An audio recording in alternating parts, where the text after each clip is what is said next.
Bonjour, dans cette capsule vidéo, je vais vous montrer comment on lit une carte topographique. Les lignes représentent des courbes de niveau, c'est-à-dire des points d'altitude égales. Sur cette ligne-ci, nous sommes à 50 mètres, l'autre 55, ainsi de suite.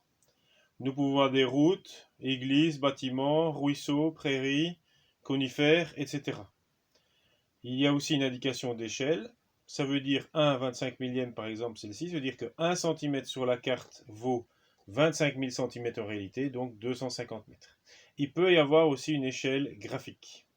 Ici, on voit bien ce que représente 5 cm, enfin 5 km ou 15 km.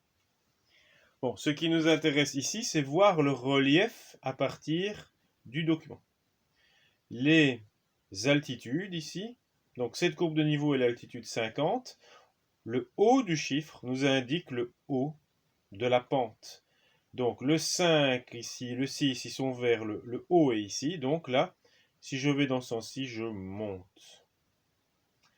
Par contre, si par exemple ici, vous voyez que les chiffres ne sont pas mis du tout de la même manière, ici, lorsque je vais dans ce sens-là, que je descends, parce que je passe de 20 mètres à 15 mètres, à 10 mètres, à 5 mètres.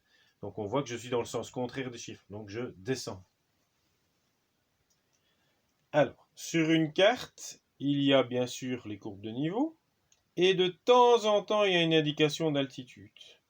Les géographes ou les cartographes ne veulent pas mettre trop d'indications.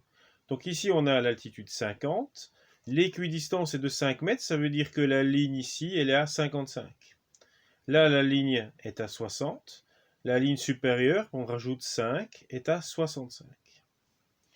Si j'effectue le trajet d'ici à là, vous devez voir ça sur la carte, puisqu'ici je monte, j'arrive ici sur une butte, puis je descends, j'arrive dans un creux, je remonte, j'arrive sur une bosse et je descends.